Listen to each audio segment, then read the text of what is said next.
എബ്രായ പുസ്തകം 11-ാം അധ്യായം 33-ാമത്തെ വചനം. 33. നിങ്ങളെല്ലാവരും ഉച്ചത്തിൽ സ്വരമുയർത്തി നിങ്ങളെ വചനം വായിക്കണം. അവർ വിശ്വാസത്തിലൂടെ രാജ്യങ്ങൾ പിടിച്ചടക്കി. നിങ്ങൾ ഇങ്ങോട്ട് നോക്കി. വിശ്വാസത്തിലൂടെയാണ് രാജ്യങ്ങൾ പിടിച്ചടക്കിയത്. നമുക്കറിയാം, അന്നത്തെ ഏറ്റവും വലിയ സാമ്രാജ്യ ശക്തിയായ ഈജിപ്തിൻ്റെ മേൽ തൻ്റെ ജനത്തിനു വേണ്ടി അസാധാരണമായ അടയാളങ്ങൾ കർത്താവ് പ്രവർത്തിച്ചു. ഫറോവയുടെ പൊളിറ്റിക്കൽ പവറും മണി പവറും അവനുണ്ടായ എല്ലാവിധ ശക്തിയും, അവൻ്റെ സൈനിക ശക്തിയും അവൻ്റെ സാമ്പത്തിക ശക്തിയും അവൻ്റെ ബുദ്ധിശക്തിയും ആൾബലത്തിൻ്റെ ശക്തിയും എല്ലാം തകർന്നടിയുകയാണ് ദൈവശക്തിയുടെ മുൻപിൽ. ഇതൊക്കെ സംഭവിച്ചത് വിശ്വാസത്തിൻ്റെ ശക്തിയാലാണ്. ദൈവം ആലോചന കൊടുക്കുന്നു. ഈ ആലോചന വിശ്വസിച്ചുകൊണ്ട് മോശയും അഹ്റോനും ഇസ്രായേൽ നേതാക്കളെല്ലാം അതുപോലെ അങ്ങ് അനുസരിക്കുന്നു. അവിടെ ദൈവം അത്ഭുതങ്ങൾ ചെയ്യാണ്. അവർ രാജ്യങ്ങൾ പിടിച്ചടക്കിയത്, സാമ്രാജ്യങ്ങൾ പിടിച്ചടക്കിയത് ലോകത്തിൻ്റെ ആയുധങ്ങൾ കൊണ്ടല്ല. നമ്മൾ ഇന്ന് കാണുന്നത് പോലെ ബോംബും പീരങ്കിയും തോക്കും അല്ലെങ്കിൽ മിസൈലുകളൊന്നും ഡ്രോണുകളൊന്നും ആ കാലഘട്ടത്തിൽ ഇല്ലെങ്കിലും ആ കാലഘട്ടത്തിനോട് ബന്ധപ്പെട്ട ആയുധങ്ങളൊക്കെ ആ നാളുകളിൽ ഉണ്ടായിരുന്നു. ഈ ആയുധങ്ങളുടെ ബലം കൊണ്ടല്ല, വിശ്വാസത്തിന്റെ ബലം കൊണ്ട് അവർ സാമ്രാജ്യങ്ങളെ കീഴടക്കി, രാജ്യങ്ങളെ പിടിച്ചെടുത്തു.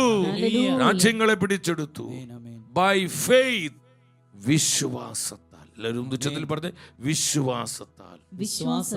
ഇന്നും ഇതുപോലെ പരിശുദ്ധാത്മ പ്രവർത്തിക്കുന്നുണ്ട് സഹോദരൻ.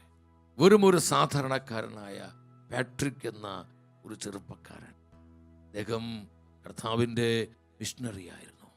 അദ്ദേഹം വൈദികനായി, പിന്നീട് ബിഷപ്പായി. അയർലൻഡിൽ അന്നൊരു ക്രിസ്ത്യാനി പോലുമില്ല. തൻ്റെ വിശ്വാസത്തിലൂടെ, അടിയുറച്ച വിശ്വാസത്തിലൂടെ അയർലൻഡിനെ അദ്ദേഹം യേശുവിനായി കീഴ്പ്പെടുത്തി കർത്താവിനായി പിടിച്ചടക്കുകയാണ്. വിശ്വാസത്തിലൂടെ രാജ്യങ്ങൾ പിടിച്ചടക്കി, വാഗ്ദാനങ്ങൾ സ്വീകരിച്ചു. സിംഹങ്ങളുടെ വാകൾ പൂട്ടി, സിംഹത്തിൻ്റെ വാ പൂട്ടിക്കളഞ്ഞു. നിങ്ങൾ ശ്രദ്ധിക്കണം സഹോദരങ്ങളെ, സിംഹത്തിൻ്റെ വാ പൂട്ടി. എന്ത് പൂട്ടി? വിശ്വാസം.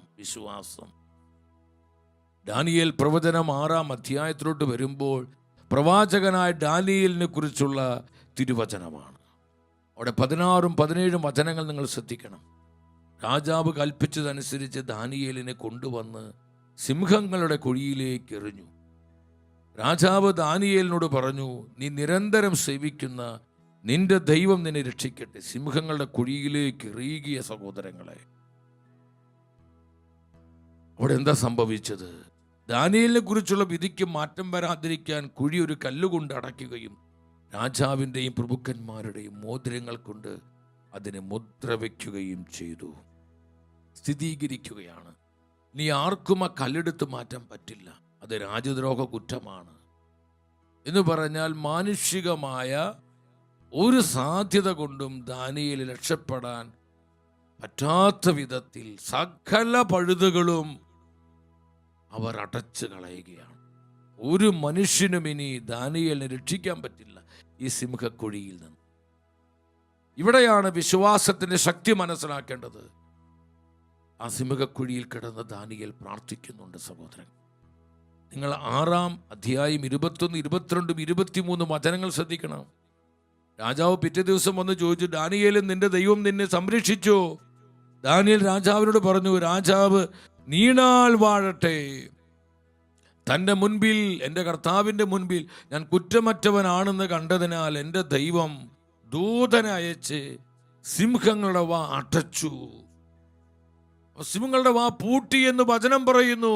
വിശ്വാസത്തിലൂടെ സിംഹങ്ങളുടെ വാ ദാനിയേൽ അടച്ചു കളയുകയാണ്. തൻ്റെ വിശ്വാസത്തിലൂടെ. അവസാന വാക്ക് എന്താ പറയുന്നത്? അവൻ ഉപദ്രവിച്ചില്ല. രാജാവേ, നിന്റെ മുൻപിലും ഞാൻ നിരപരാധനാണല്ലോ. 23-ാം വചനം പറയുന്നു, അപ്പോൾ രാജാവ് അത്യധികം സന്തോഷിച്ച് ദാനിയേലിനെ കുഴിയിൽ നിന്ന് പുറത്തു കൊണ്ടുവരുവാൻ കൽപ്പിച്ചു. ദാനിയേലിനെ കുഴിയിൽ നിന്ന് കയറ്റി. തന്റെ ദൈവത്തിൽ ആശ്രയിച്ചിരുന്നത് കൊണ്ട് അവന് ഒരു പോറൽ പോലും ഏറ്റതായി കണ്ടില്ല. ഹല്ലേലൂയ. ഒരു പോറൽ പോലും ഏൽക്കാതെ വണ്ണം കർത്താവ് തന്റെ മഹത്വത്തിൽ തന്റെ പ്രവാചകനെ സൂക്ഷിക്കുകയാണ്. വിശ്വാസത്തിന്റെ ശക്തി ആത്മാവ് നമ്മെ അറിയിക്കുകയാ സഹോദരങ്ങളെ. ഇത് വെറും ഒരു ഉപരിവിപ്ലവമായി നിങ്ങളെ ഒന്ന് ഇമോഷണലാക്കാൻ വൈകാരികമായി പറയുന്ന നാടകീയമായ അനുഭവങ്ങളല്ല. ഇത് ചരിത്രത്തിൽ തൻ്റെ പ്രിയപ്പെട്ടവർക്കായി, താൻ ആശ്രയിച്ചവർക്കായി, തന്നിൽ വിശ്വസിച്ചവർക്കായി ദൈവം പ്രവർത്തിച്ച അവിടുത്തെ അത്ഭുതകരമായ പ്രവൃത്തികളാണ് ഈ വചനങ്ങളിലൂടെ ആത്മാവ് നമ്മെ അറിയിച്ചു കൊണ്ടിരിക്കുന്നത്. ഹല്ലേലൂയ.